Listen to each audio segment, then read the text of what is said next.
At mag-alternative medicine po tayo. Ito po mga kaibigan ay 35 na kalamansi. No? So, nag-start po ang ibang lingkod noong January 8.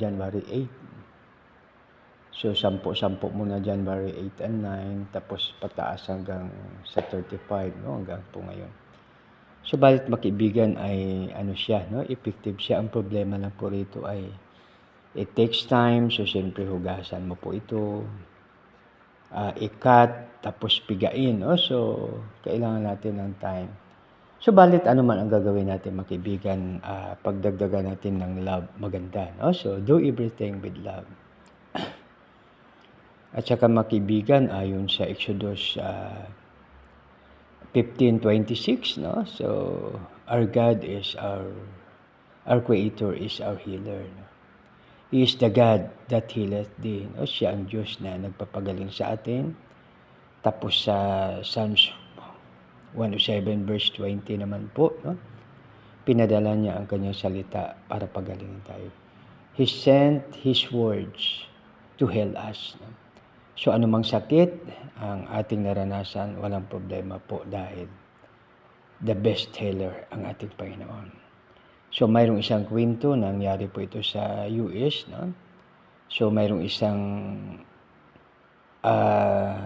nagdadala ng kanyang sasakyan. Ngayon nasiraan po siya sa daan. Itinabi niya po, no? So, yung pagtabi niya, kulikot siya ng kulikot para troubleshoot niya, no? So, balit hindi niya na po napaandar. So, ngayon, may dumaan na tao.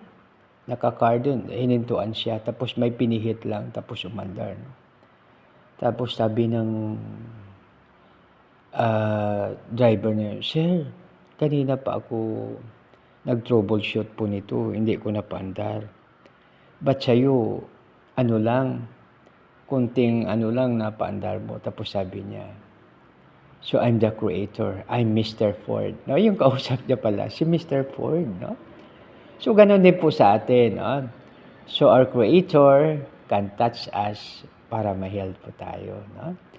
Kaya anumang sakit mayroon tayo, huwag tayong mag-worry, no?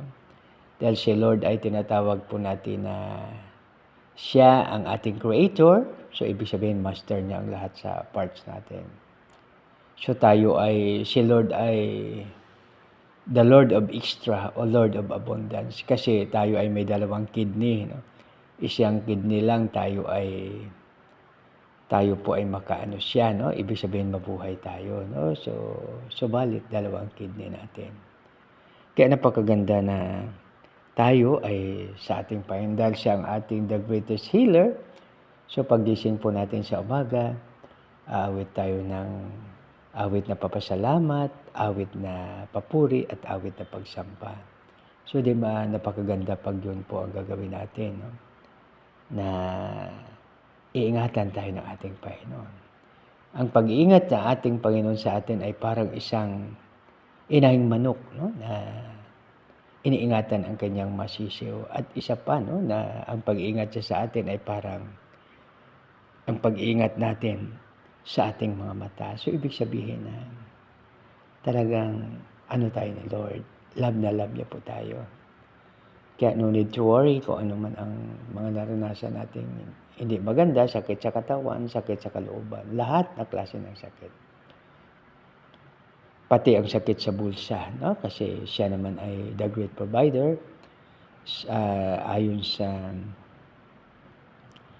Ayon sa salita ni Lord sa New Testament, no? He will supply our needs, no?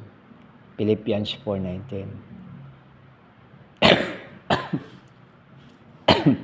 And my God shall supply all my needs according to His riches and glory in Christ Jesus. So, He is our provider.